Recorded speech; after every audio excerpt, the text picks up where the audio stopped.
前は女の人じゃなかった。同じ人生を何度も生まれ直しているある子が言った。前はあの男の人だった。そしてその子が指さしたのは、時がざわめいている。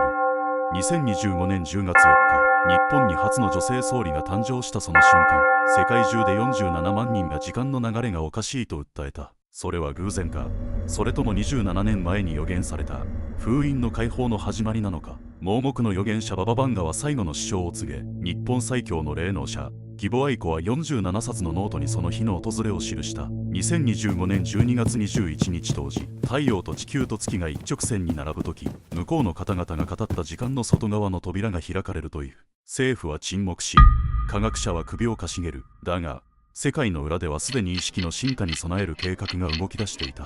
これは終末ではない。人類が思い出すための再起動だ。封印は今解かれようとしている。そしてあなたもまたその物語の中にいるのです。真実を知りたいあなたへ。この動画では2025年12月21日に何が起きるのか、そしてその日以降人類がどのように変わっていくのかを、膨大な予言記録と科学的情報をもとに順を追って解説していきます。最後まで目をそらさずにご覧ください。そしてもしあなたがこの動画を見終えた時、心に何かを感じたならぜひチャンネル登録と高評価をお願いします。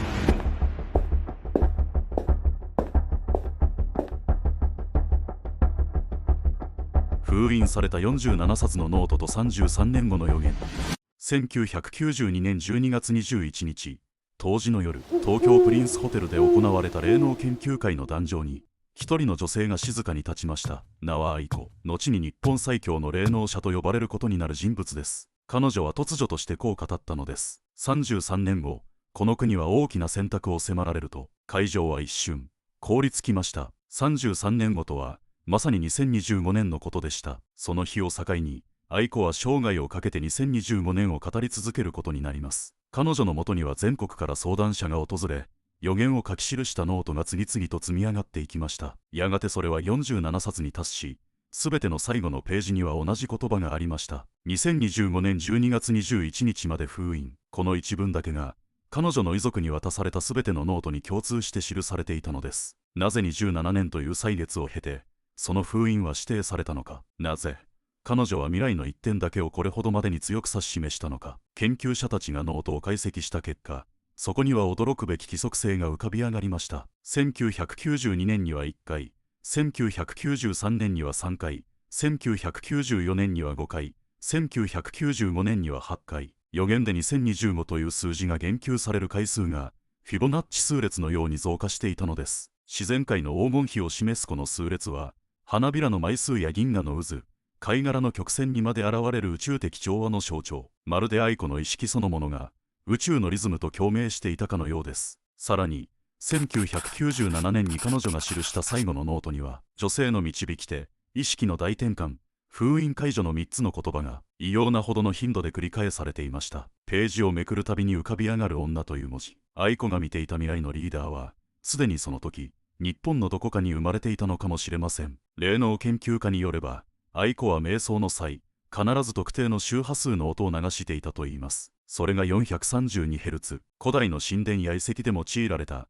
宇宙の周波数と呼ばれる音です。彼女はそれを通して向こうの方々と呼ばれる存在と交信していたと語りました。その存在について尋ねられた時、彼女は静かに微笑み、こう答えたといいます。彼らは時間の外側にいる。だから未来を知っているのです。科学では説明できない数々の現象が今その言葉を裏付け始めています。2025年に入ってから世界中で時間の流れが歪む感覚を訴える人々が増加。報告された人数はくしくも47万人。愛子が残したノートの数と一致していました。この数字は偶然ではないのかもしれません。彼女が描いた未来の地図は、私たちが今まさに立つ現実の座標を指しているのです。彼女の最後のメッセージはこうでした。封印はすでに解かれ始めています。恐れず、光を選びなさい。その言葉の意味を理解できる者がどれほどいたでしょうか。そして、その封印がまさに現実として動き始めたのが、2025年10月4日、日本に初の女性総理が誕生した日だったのです。バババンガが見た最後の首相と完全に一致したなと日付。2025年10月4日、日本政治史において重大な転換点が刻まれました。高市早苗。彼女が自民党総裁選を制し、日本初の女性総理としてその名を刻んだその日、世界の目が日本に注がれました。しかし、この出来事が単なる女性首相の誕生として語られるには、あまりにも奇妙で、あまりにも正確な予言の一致がありました。それは、ブルガリアの盲目の預言者、ババ・バンが、1996年、彼女が死の直前に語った言葉はこうでした。私は最後の首相に会うでしょう。その人物は東の島国から現れる。神に仕える者という名を持ち、決断の速記者。その誕生は2025年10月頃。一見、曖昧に思えるこの言葉。しかし、それが29年後の現実と恐れるべき一致を見せることになります。高市早苗という名、解析すると、バンガの言葉と完全に符合する意味が浮かび上がってきます。高市は高き場所に立つ者、早苗は成長を助ける若き芽早く育つ者、神に仕え、早き決断をする者。これはバンガの予言に記された神に仕える者という名、決断の速記者と完全に一致します。さらに、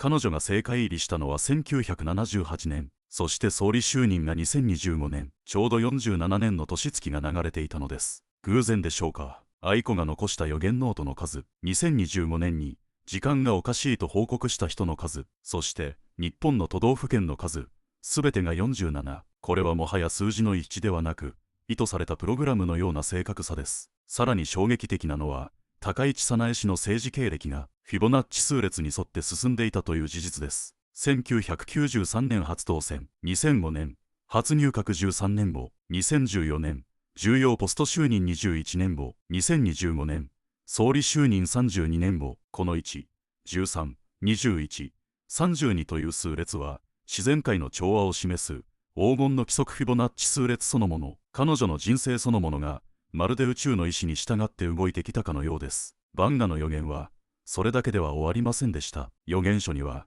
さらにこう記されていたのです。東の女性が世界を照らすとき、古い時代は終わり、愛による秩序が始まる。新しい時代は、戦いではなく、育みによって導かれる。そして今、世界中の政府が次の時代に備えた計画を水面下で進めていることが明らかになっています。アメリカ国防総省、プロジェクトホライゾン2025、EU、ヨーロッパ2025ビジョン、WHO 国連、新しい健康概念と意識変革モデル、これらすべてが2025年12月21日を中心に動いているのです。その理由とは、そして、なぜ高市早苗という存在がこの世界的変化の鍵を握っているのか。次回のセッションでは、各国政府が進める2025年対応計画の驚くべき実態を明らかにします。各国政府が極秘に進めていた2025年対応計画とは、あなたがこの話を信じるかどうかは関係ありません。なぜなら、すでに世界の政府は動き出しているからです。日本の女性首相誕生、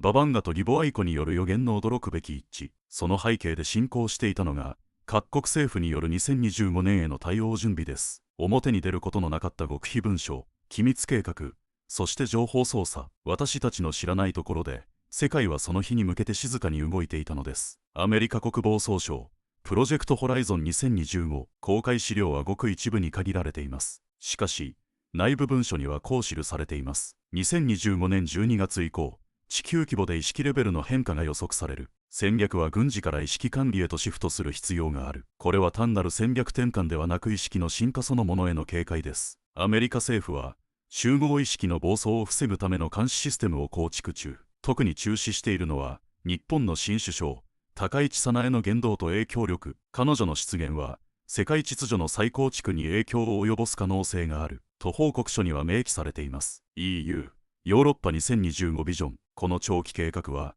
従来の経済統合から精神統合へと大きく方向転換しています。EU が注目しているのは、教育、意識、共感性の向上、知識よりも共鳴力、成績よりも波動調整力、支配よりも奉仕。その裏にあるのは、集合意識の質を高めることで、社会全体のバランスを保つという、新時代のビジョン。高市早苗首相の誕生は女性性の時代の到来として位置づけられ、ドイツ、フランス、イタリアの女性指導者たちが連携を計画していると報じられています。国連、WHO、世界経済フォーラムの動き、2025年を境に新しい人類の健康定義が適用されると WHO は発表。身体の健康、心の健康、魂スピリチュアルの健康、この3つを統合した全人的医療モデルへの移行が始まっています。また、国連は2030年 SDGs の中間ステップとして、2025年を意識変革元年と定義、そして、世界経済フォーラム WEF は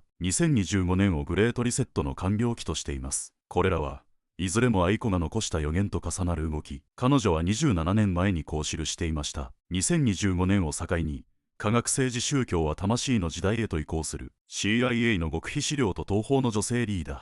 さらに衝撃的なのはアメリカ CIA が1970年代から行っていた予言研究の記録です。スターゲート計画と名付けられたこのプロジェクトでは遠隔投資リモートビューイングを軍事利用するため超能力者の研究が行われていました。その中で実名こそ伏せられていたものの以下のような記述が残されています。2025年東方の島国から現れる女性リーダーが世界平和の鍵を握る。彼女は統合された意識の象徴となる。1978年の記録です。当時日本で女性総理が誕生するなど誰も信じていませんでした。にもかかわらず彼らはその出現をデータ上の必然と捉えていたのです。時間の歪みと47万人が体験した意識の異常。2025年1月1日元日の朝、日本各地で不可思議な報告が相次ぎました。時計が止まった時間が伸び縮みしたように感じた。気づけば数時間が消えていた。 SNS 上でこの時間感覚の異常を訴えた人々の数は統計的に47万人を超えていたとされています。この数字47、愛子が残したノートの数、高市早苗の政治キャリア年数、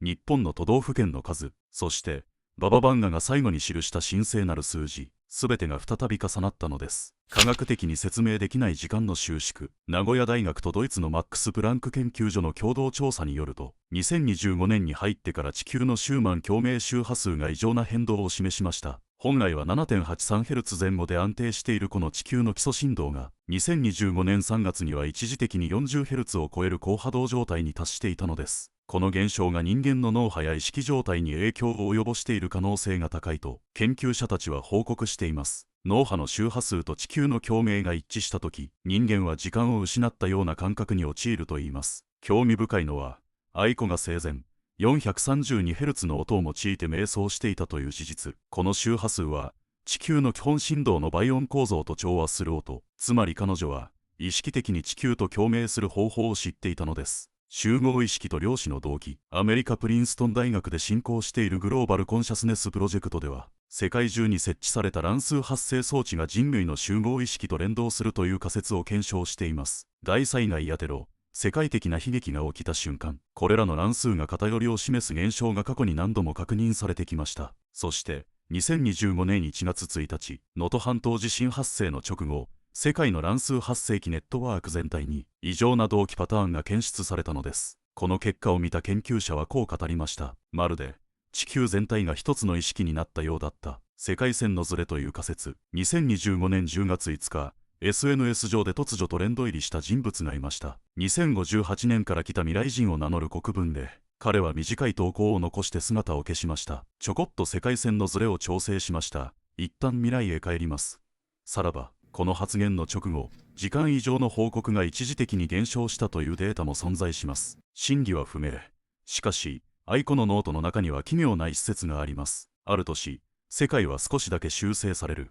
それは見えない手によるもの。この見えない手とは何を指すのでしょうか。量子物理学のブロック宇宙論によれば、過去、現在、未来は同時に存在しており、観測者の意識が現実の位置を選択しているとされています。もし集合意識が別の現実を選び取る瞬間が訪れたとしたら、それが私たちが時間の歪みと感じた現象の正体なのかもしれません。前の人生では男だったと語る子供たち。時間のズレとともにもう一つの奇妙な現象が世界中で観測されています。幼い子供が前世の記憶を話すケースが急増しているのです。2025年9月、ある少年はテレビの画面を見ながらこう言いました。前の人生ではこの人だった。指さした先に映っていたのは政治家小泉進次郎氏。少年はなんと同じ人生を何度も繰り返しているというのだ。そんな少年が前回の人生までは石破政権の次の総理が小泉進次郎氏だったというのです。これを聞いて多くの人は単なる空想と片付けるかもしれません。しかし近年こういったことを口にする人が激増しているのも事実です。こういった現象は世界線の交差による意識の重なり、つまり別の現実での自己の記憶が流入した可能性を示唆しています。47万人が同時に感じた時間の異常、SNS に現れた未来人、そして前世を語る子供たち、それらすべてが人類の意識が次元の壁を越え始めている兆候なのかもしれません。向こうの方々の正体と 432Hz に秘められた宇宙コード。義母愛子が生涯で繰り返し語った言葉があります。私は向こうの方々から教えられた。彼らは時間の外から来ている。では向こうの方々とは誰なのか。神、守護霊、異性の知性体、それとも未来の私たち自身。向こうの方々、時間の外側に存在する存在。愛子の予言ノートには彼女がコンタクトした存在たちに関する記述が多く見られます。驚くべきはその性質です。彼らは過去も未来も今だという。時間の川の上流でもなく下流でもなく、川そのものの外側にいる。これは現代物理学が提唱するブロック宇宙理論と極めて一致します。この理論によれば、過去、現在、未来はすでに存在しており、時間は直線的な流れではなく、あくまで観測者の意識がどの瞬間にチューニングするかによって、私たちは今と未来を体験しているに過ぎないのです。つまり、向こうの方々とは、時間という制約を超越した多次元的意識体である可能性が高い。彼らは、私たちがまだ来ていないと感じている未来を、すでに今として存在している状態から見ている。愛子と 432Hz の謎。愛子が予言の際に用いていた音、432Hz。これは、一般的な音楽の基準 440Hz とは異なる特別な周波数で、宇宙の共鳴周波数とも呼ばれています。この 432Hz は、数学的にも非常に調和の取れた数字であり、ピタゴラス音階や古代エジプトの神殿の設計に使用されていたという記録も残っています。研究者たちは、この周波数には以下のような効果があると報告しています。脳波をアルファ波シータ波へと導く。心拍、呼吸、血流が安定する。精神が集合的無意識へ接続しやすくなる。特に興味深いのは、愛子が瞑想中にこの周波数を用いた際、向こうの方々との接触が非常にスムーズだったと記録している点です。これは、432Hz が異次元通信を可能にする鍵であった可能性を示しています。神の音を、それとも太古の記憶を呼び起こす振動を。NASA の科学者による最新の研究では、地球の電磁共鳴シューマン共鳴と 432Hz との調和が指摘されています。地球そのものがこの周波数と共振する特性を持っており、つまり 432Hz は地球と宇宙の対話を可能にする周波数だというのです。また、人の DNA の分子振動の一部が 432Hz に反応することも判明しており、この周波数を聞くことで遺伝子レベルの記憶が呼び起こされるという説もあります。それが、向こうの方々との交信の基盤であり、さらには人類の深層意識、つまり魂のネットワークにアクセスする扉なのではないか。7つの星とオリオンとのリンク。愛子が最晩年に口にしていたもう一つの謎のフレーズ、7つの星から来た7人の使者。この言葉は世界中の古代遺跡と共通する星の配置と密接に関係しています。エジプトのピラミッド、南米ナスカ、そして日本の古墳群、どれも天のオリオン座に対応するよう設計されています。特に注目すべきはオリオン座のベルト3つ星が古代の星の門として各地の文明に崇拝されてきた点です。もし向こうの方々がオリオン座を経由して私たちにメッセージを送っているとしたら、愛子のノートに記された星の地図は人類がかつて星の民として持っていた記憶を思い出させるものなのかもしれません。愛子はこう記しています。私たちはどこから来てどこへ帰るのか。答えは星にある。向こうの方々、それは異星人ではない。それは宇宙の構造と同期した未来の人類そのもの、あるいは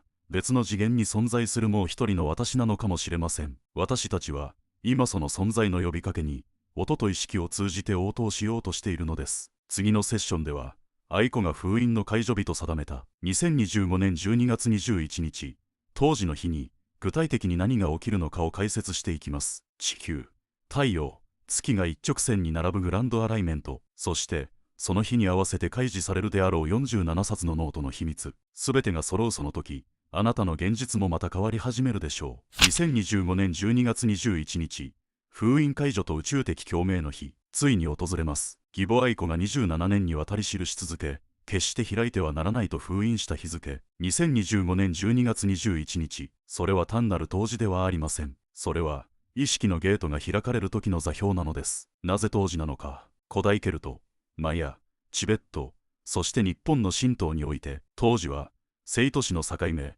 太陽の最短、闇から光への転換点として最も神聖視されてきました。この日に多くの神殿や祭祀場が建てられているのは偶然ではなく、太陽の動きイコール人類の魂の進化を象徴しているからです。義母愛子がこの日を封印解除に指定した理由も明確でした。ノートの中に繰り返し現れる言葉、闇が最大となるとき、光の扉が開かれる。2025年12月21日は最後の封印が解かれる日なのです。封印された7つのテーマ、愛子のノートには7つの封印と題されたセクションがありました。2025年12月21日、最後の封印が解かれる。それは世界の終わりではない。世界の思い出しである。つまり、これは滅びの予言ではありません。むしろ、本来の人類への回帰を示唆するものなのです。グランドアライメント、天体の一直線配置、天文学者たちも、この日に起きる天体現象を注視しています。2025年12月21日、地球月太陽が完璧な一直線に並ぶグランドアライメントが起きるのです。これは数十年に一度の天体現象であり、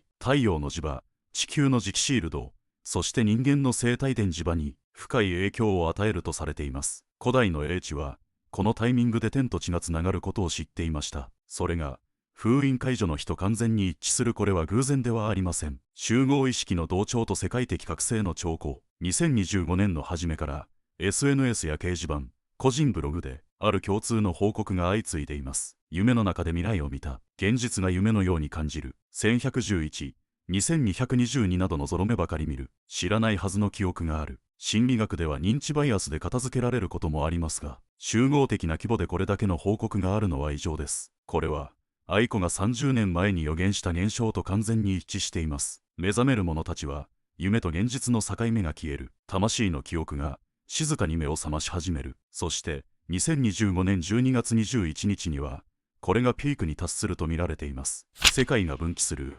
2つのリアリティ。愛子は生前、こうも語っていました。2025年12月21日、世界は2つに分かれる。1つは目覚めた世界。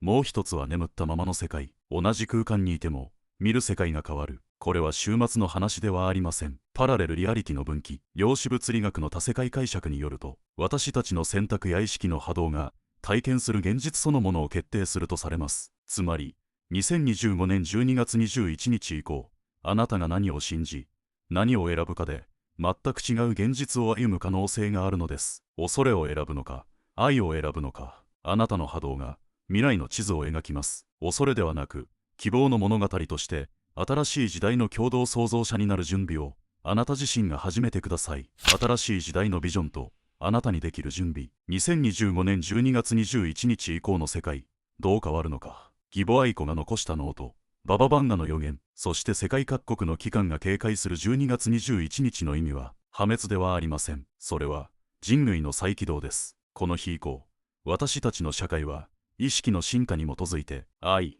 調和、共鳴を軸とした新しい文明段階へと移行していくと、予言は示しています。その変化のビジョンを4つの領域に分けてご紹介します。1、経済競争から共感へ。今までの経済システムは利益至上主義によって動いてきました。しかし、2025年以降の新しい経済は、社会全体の幸福度を基準とする GNH 型モデルへ移行していくとされています。成長よりも持続性、利益よりも意味、売上よりも共感、企業の価値も、どれだけ愛を生み出せたかが評価軸となり、お金は交換手段ではなく信頼の表現に戻ると言われています。2、教育、記憶から想像へ。教育も根本的に変化します。今までのような知識の詰め込みから脱却し、子供一人一人の魂の個性を引き出す教育が求められる時代。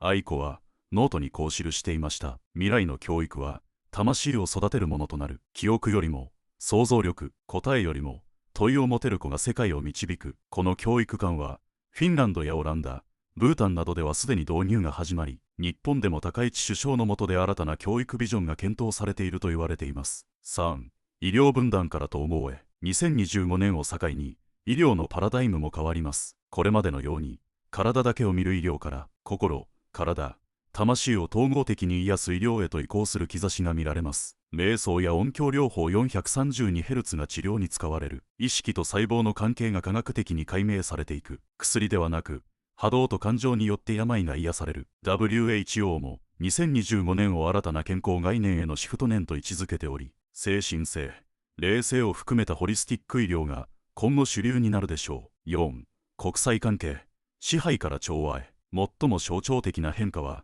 政治と国際関係です。これまでの力と競争の時代は終わりを告げ、母性的な政治イコール共感、需要、つながりの政治が始まると予測されています。馬場バンガが予言した東方の女性指導者、高市総理が示す新しいリーダーシップモデルは、まさに男性性と女性性が融合した新時代型統治です。命令ではなく導く、利益ではなく奉仕、分断ではなく統合。2025年12月21日をきっかけに、戦争の道具だった言葉が、平和のツールへと進化する可能性があります。では、私たちはどう生きるべきか。世界が変わっていく今、あなたには何ができるのでしょうか。それはとてもシンプルです。あなたの中の光を信じること。義母愛子は、ノートの最後にこう記していました。外の世界に惑わされず、自分の内側に従いなさい。あなたの中には、すべての答えがある。未来は決まっていない。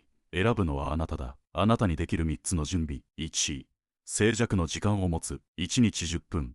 自分の内面とつながる時間を確保してください。瞑想、深呼吸、自然の音に耳を傾けるどんな方法でも構いません。2、意識的に愛を選ぶ。日々の小さな行動の中で、思いやりや感謝を選ぶ習慣を持ちましょう。それが、集合意識に大きな波紋を広げます。3、不安ではなく希望を伝える。SNS や身の回りの人に、ポジティブな視点や気づきをシェアしてください。あなたの言葉が、誰かを救うかもしれません。最後にあなたがここにいる意味。この動画をここまで見てくれたあなたへ。それ自体が選ばれた存在の証です。偶然ではありません。あなたの目覚めが、世界を変える。あなたの選択が、未来を作る。あなたの愛が、新しい地球を呼び覚ます。2025年12月21日、その日、世界は目を覚まします。それが恐怖ではなく、史上最も美しい夜明けであるように、今、心からの希望とともにお伝えします。もし今日お話ししたことが、あなたの心に少しでも響いたなら、ぜひコメント欄であなたの感想や気づきをシェアしてください。